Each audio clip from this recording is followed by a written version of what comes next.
Hello बच्चों, so let's read this question. Question कह रहा है 22.7 ml of n/10 Na2CO3 solution neutralizes 10.2 ml of a dilute sulfuric acid solution. The volume of water that must be added to 400 ml of this H2SO4 solution in order to make it exactly n/10 is। यानी question में हमें दो solutions given है, एक है Na2CO3 और दूसरा है H2SO4। अब क्वेश्चन हमसे पूछ रहा है जो H2SO4 का सॉल्यूशन है, अगर उसे 400 ml ले लिया जाए तो उस 400 ml H2SO4 में कितना बाहर से पानी ऐड करें, कितनी वॉल्यूम पानी की ऐड करी जाए कि जो रिजल्टिंग सॉल्यूशन बने उसकी कंसंट्रेशन हो n/10। तो इस क्वेश्चन में हम देखते हैं सबसे पहले कि क्या की कंसेप्ट लग रहा है। इस क्वेश्चन को सॉल्व करने के लिए हमें पता होना चाहिए अबाउट लॉ ऑफ इक्विवेलेंस, यानी लॉ ऑफ इक्विवेलेंस के बारे में आइडिया होना चाहिए इस क्वेश्चन को जो है सॉल्व करने के लिए। सबसे पहले हम शुरू करते हैं इसकी स्टेटमेंट से। क्या कहता है ये? It states that the number of gram equivalents of each reactant and product in a reaction are equal। यानी क्या कह रहा है ये कि फॉर एग्जाम्पल एक रिएक्शन है A+B गिविंग अस C+D। तो लॉ ऑफ इक्विवेलेंस ये बोलता है कि ग्राम इक्विवेलेंट्स, इसको EQ से डिनोट कर लेती हूँ ग्राम इक्विवेलेंट को, कि इक्विवेलेंट ऑफ A जो है वो इक्वल होगा इक्विवेलेंट्स ऑफ B, जो कि इक्वल होंगे equivalents of C and equivalents of D। ये बोलता है लॉ ऑफ इक्विवेलेंस। अब अगर हम देखें सबसे पहले कि ये जो ग्राम इक्विवेलेंस है इसे निकाला कैसे जाता है। सो नंबर ऑफ इक्विवेलेंट्स यानी number of gram equivalents is equals to normality into volume.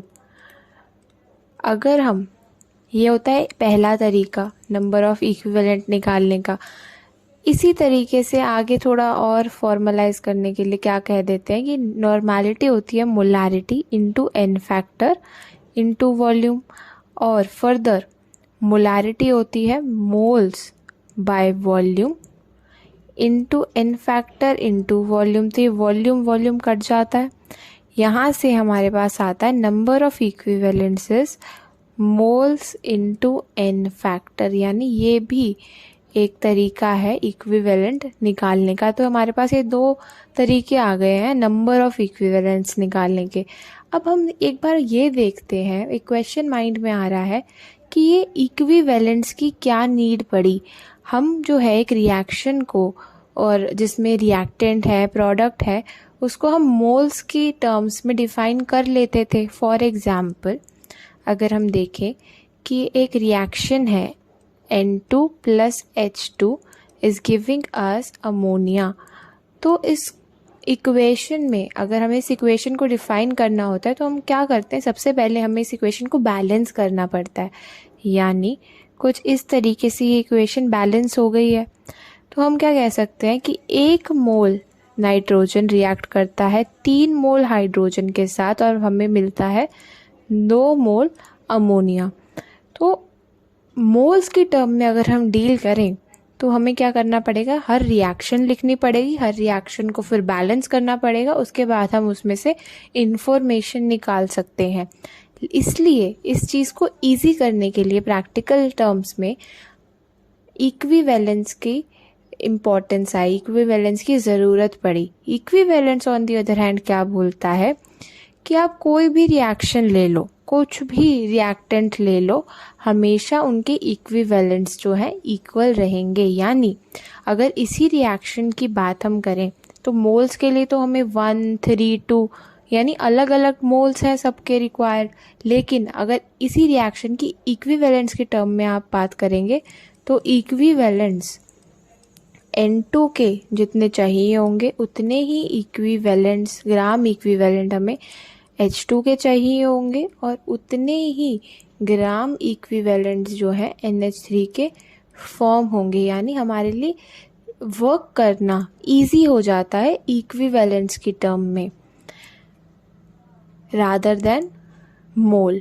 तो अगर अब अपने क्वेश्चन पे चले, क्वेश्चन सॉल्व करते हैं। क्वेश्चन में हमें गिवन है कि 22.7 ml ऑफ N/10 Na2CO3 है और एक है 10.2 ml का H2SO4 का सोल्यूशन। तो इन दोनों सोल्यूशंस को बनाते हैं हम। ये रहा पहला एक सोल्यूशन और ये है दूसरा सोल्यूशन।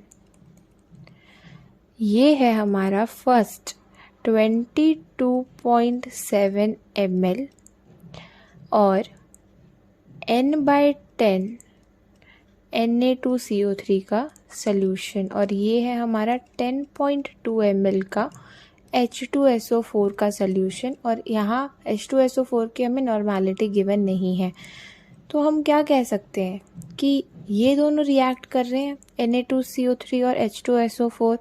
तो लॉ ऑफ इक्विवेलेंस से हम कह सकते हैं इन दोनों के इक्विवेलेंट्स जो हैं ग्राम इक्विवेलेंट्स ऑफ Na2CO3 जो है वो सेम आएंगे ग्राम इक्विवेलेंट्स ऑफ H2SO4।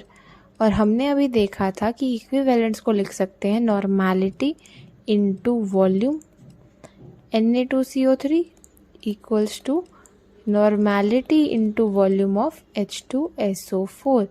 यहाँ से जो है हम नॉर्मेलिटी निकालेंगे H2SO4 की।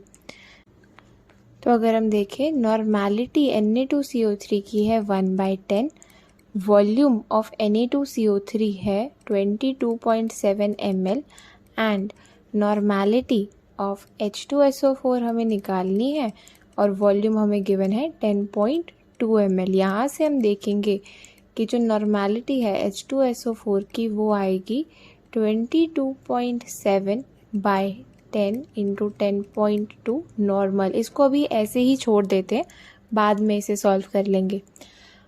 अब हमें क्वेश्चन में गिवन है कि ये जो सोल्यूशन है H2SO4 का, ये जो सोल्यूशन है हमारे पास H2SO4 का वो है कितने नॉर्मल 22.7/10 इंटू 10.2, ये हमने अभी निकाला।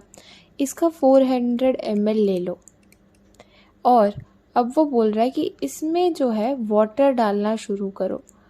वाटर डालने से क्या होगा, डाइल्यूशन हो जाएगा इस एसिड का। तो रिजल्टिंग सोल्यूशन जो बनेगा पानी डालने के बाद, उसकी नॉर्मेलिटी बोल रहा है कि N/10 होनी चाहिए। और इस प्रोसेस में यानी इस नॉर्मेलिटी से N/10 नॉर्मेलिटी तक लेके जाने के प्रोसेस में हमें कितना पानी डालना पड़ेगा ये हमसे पूछा गया है। तो अगर हम देखें कि ये पहला सोल्यूशन है और ये दूसरा सोल्यूशन है, तो लॉ ऑफ इक्विवेलेंस से हम क्या कह सकते हैं, देखें कि ग्राम इक्विवेलेंट ऑफ 1 जो है वो हमेशा इक्वल होगा ग्राम इक्विवेलेंट ऑफ 2 के, राइट। तो ग्राम इक्विवेलेंट को किस तरीके से लिखते हैं, नॉर्मेलिटी इनटू वॉल्यूम, यानी normality into volume of 1 is equals to normality into volume of 2। अब पहले की नॉर्मेलिटी क्या है, हमने निकाली हुई है 22.7/10 इंटू 10.2। वॉल्यूम हमने क्वेश्चन में गिवन है कि 400 ml लेना है। सेकेंड सोल्यूशन हमें N/10 नॉर्मेलिटी का बनाना और वॉल्यूम हमें नहीं पता क्या होगी। यहाँ से अगर हम वॉल्यूम के लिए सॉल्व करें तो वो आएगा 22.7 इंटू 400/10.2 यानी 8 890.19 ml।